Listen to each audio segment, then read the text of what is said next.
आज होता गुढीपाडवा. गुढीपाडव्याच्या सर्वांना हार्दिक शुभेच्छा. झाली होती गुढी उभारून. हा नेरलचा गेट आणि माझा संबंध तुम्हाला माहितीच झाला असेल कसा झालाय म्हणून.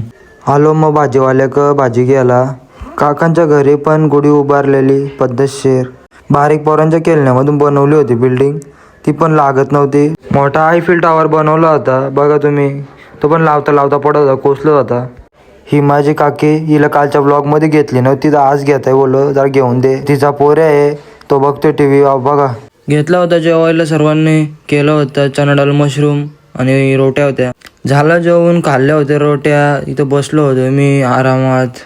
यो आहे राजा, त्याला चालवलं होतं फेऱ्याला.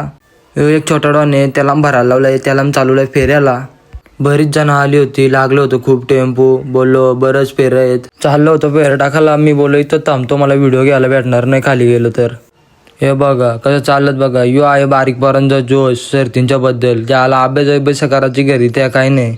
यो लावला पहिला फेरा माराला. तो बघा तिकडून आले जोडी. आहे बारीक आहेत, जरा सांभाळून घ्या. आताशी पलतात ते. दुसराच फेरा आहे त्या बैलाचा. आता चालवलं होतं राजाला फेरा टाकायला. तो बघा काय करतो. यो आहे टायगर. सारखा घोडा पण आणला होता बैला सोबत फेरा टाकायला. यो बघा राजा आणि टायगरचा फेरा मारायला लावलाय नाही आलन मध्ये व्हिडिओच्या. आता काय बोलूया ना, जा ना लवकर बाबा. हे बघा फेरा झाला. फेरा मारून आता अंजपच्या अड्ड्याला बाय बाय. चाललो होतो नेट प्रॅक्टिस करायला. पोरम पोचली होती मस्त. आता लाईट वगैरे चालू केले होते त्यांनी. या बारक्या पिल्लेला पण माहित नाही बाबा. रात्रीची सकाळ वाटत होती. तो आला होता बाहेर न. यो यांचा लाल्या. झाली पोरांची प्रॅक्टिस करून चालली होती घरी. प्रॅक्टिस करून झालो ना, आलो कुल्फी घाला. यो फ्रूट आहे तो रात्रीचे. काय बोलू याला, आपण खातो कुल्फी. तर बघा तोडली.